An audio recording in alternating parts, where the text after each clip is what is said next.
Welcome to this video on DC machine armature configurations. We will explore the fundamental differences and technical characteristics of lap and wave windings. Armature windings are essential for energy conversion in DC machines, transforming mechanical energy into electrical energy and vice versa. The specific configuration chosen for these windings directly dictates the machine's performance capabilities. Engineers classify armature windings into two distinct types: lap winding, which is a parallel configuration, and wave winding, which is a series configuration. Each serves a different performance spectrum. In a lap winding, coils lap back toward the succeeding coil, with ends connecting to adjacent segments on the commutator. Common forms include simplex, duplex, and triplex lap windings. The key rule for lap winding is that the number of parallel paths equals the number of poles.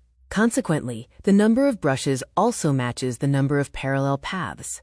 Lap winding is designed for high-current, low-voltage machines. It is generally less efficient and more costly due to the number of conductors required, and it often needs an equalizer ring for improved balance. Wave winding, by contrast, connects coil ends to commutator sections that are spaced apart, forming a continuous signal path. Its forms include progressive and retrogressive wave windings. Following the two-lane rule, the number of parallel paths in a wave winding is always exactly 2.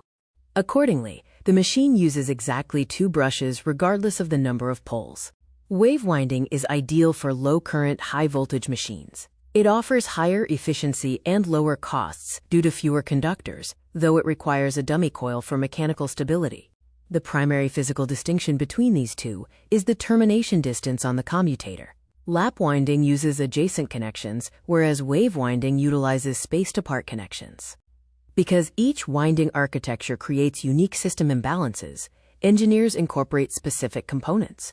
Lap systems often use equalizer rings, while wave systems may require a dummy coil. This matrix summarizes our comparison.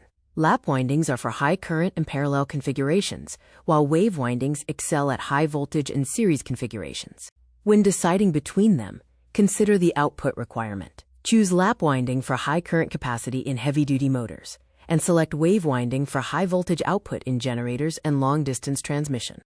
In real-world deployment, you will find lap windings driving massive industrial machinery, while wave windings are commonly found in power generation and grid infrastructure.